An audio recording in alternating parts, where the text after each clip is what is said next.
hozirgi vaqtda iPhone telefoni olgandan aksessuar do'konlariga borganingizda sizga 20 vatli kallalarni tavsiya qilishadi. 20 vatli golovkalarni berib yuborishadi.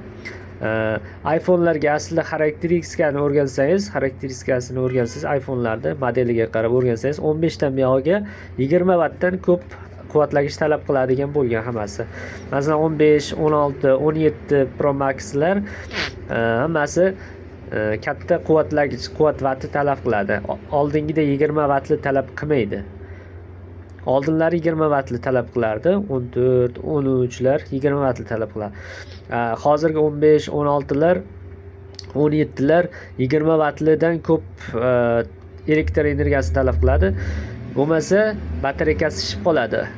Yo'mkasi tushib ketadi. Sifatsiz zaryadga qo'yganda. U original bo'lgani bilan, ming original bo'lmaydimi? Baribir yo'mkasi tushadi. Chunki vatmaydi.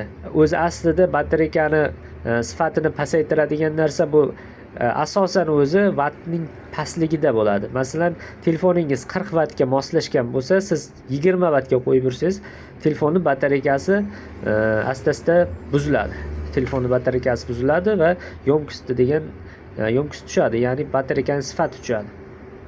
Shuning uchun mana bu originali 40 vatdan 60 vatgacha chiqaradi. iPhone'lar uchun original golovka.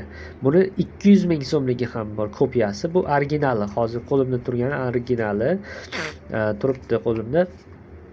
Ba'zi bir do'konchilar yo tushunib yoki tushunmasdan 20 vatli zaryadchikni beradi, zaryad quvvatlagichni beradi. 17larga ham, 15larga ham, 16larga ham berishadi. Aslida 15 dan buyog'iga 20 vatlarni davri o'tdi. Endi buyog'iga 25, 35, 40 vatlilargacha bo'ladi. Masalan, iPhone 17 Pro Max telefoni 40 vat quvvatlagich talab qiladi. Mana shu quvvatlagichni olsangiz, bemalol bo'ladi. 15 gacha bo'ladi. 15 dan buyog'iga mana shu quvvatlagichni olishingiz kerak. Vatiga e'tibor bering. 40 vatdan 60 vatgacha. 20 vatli quvvatlagichlarning davri o'tdi. 15 dan keyingilarga uni ishlatmagan ma'qul. Bo'lmasa, batareykaning sifati buziladi. Yo'mkasi tushadi. Sifati buzilgandan keyin albatta batareykaning sifati tushadi, yo'mkasi tushib ketadi. Mana shuning uchun vatiga e'tibor bering. Asosan vatiga e'tibor berish kerak.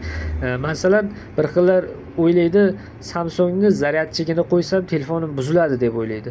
Yo'q, aslida firmalarga bog'liq emas. Zaryadchikning nomiga ham bog'liq emas. Batareykaning sifati buzilishi. Bu telefonga vat, ya'ni telefon qabul qiladigan vatiga bog'liq sifati buzilishi. Masalan, telefoningiz 40 vat talab qilsa, siz 20 vatni qo'ysangiz buziladi yoki 15 vatli zaryadchikni qo'ysangiz buzilib qoladi. Shuning uchun vat to'g'ri tanlash kerak. Birinchi o'rinda telefonning xarakteristikasini, ya'ni kayfiyatini o'rganish kerak. Telefon necha vat qabul qilishini bilish kerak. Ana shundan keyin zaryadga tanlasangiz, telefoningiz sifatli ishlaydi. Mana shunga e'tiborli bo'linglar.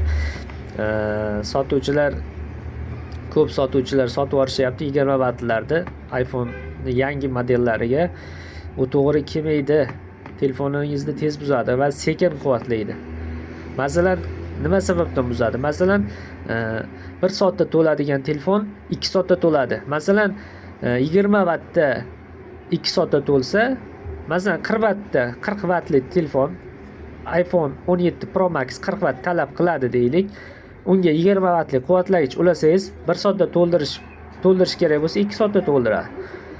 Va 1 soat ko'proq qiziydi telefon batareykasi va batareykaning sifati buziladi. Qizigandan so'ng 1 soat ko'p qizigandan keyin sifati buzilib tashiydigan bo'lib qoladi batareyka. Shuning uchun mana shu narsaga e'tiborli bo'ling.